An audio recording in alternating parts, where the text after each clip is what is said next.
Good morning student. मैंने आपको सामाजिक नियंत्रण की परिभाषा बताई थी। इसी क्रम में आता है सामाजिक नियंत्रण के कुछ प्रकार।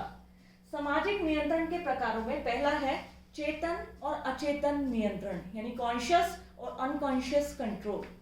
जब हम कॉन्शियस और अनकॉन्शियस कंट्रोल की बात करते हैं तो चेतन नियंत्रण उसको कहते हैं जब हम किसी चीज को जानबूझकर समझते हैं।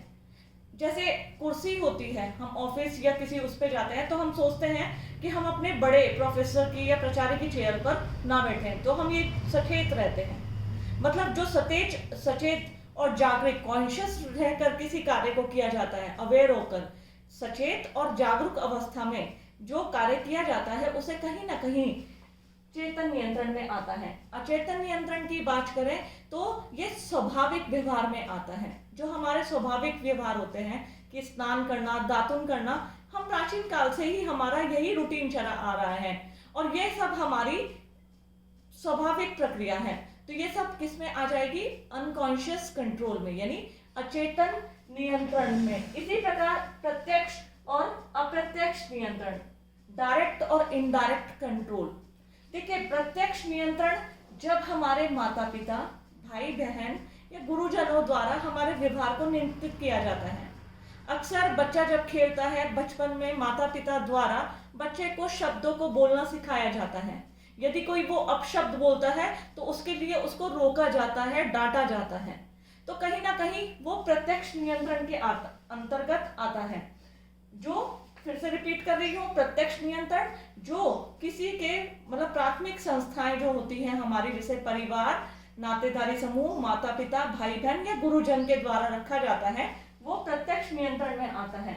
और अप्रत्यक्ष नियंत्रण में जो दैतिक संस्थाएं, बाह्य समूह और बाह्य संगठन के द्वारा व्यक्ति पर आरोपित किया जाता है या व्यक्ति के ऊपर रखा जाता है, तो उसे कहते हैं इनडायरेक्ट कंट्रोल, अप्रत्यक्ष नियंत्रण।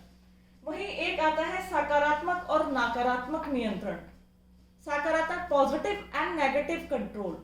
देखिए, पॉजिटिव कंट्रोल जब हमारे अच्छे कार्य के लिए हमें माता पिता द्वारा शाबाशी दी जाती है, अरे वाह बहुत अच्छा कार्य किया, ठीक है।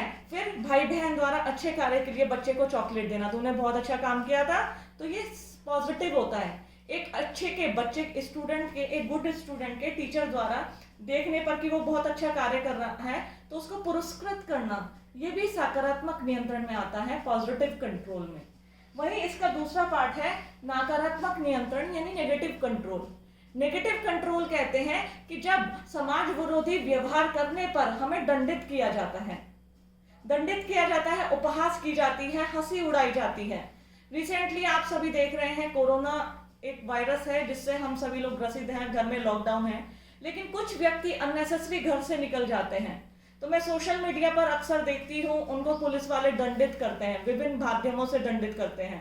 कुछ से सॉरी कर कॉपी पर लिखाकर, ठीक है, कुछ को उठक बैठक लगाकर या फिर किसी को पिटाई कर कहीं ना कहीं वो आता है नकारात्मक नियंत्रण में।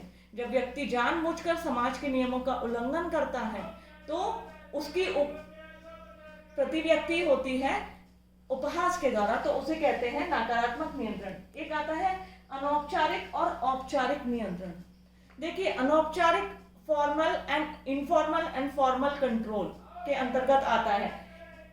सबसे पहले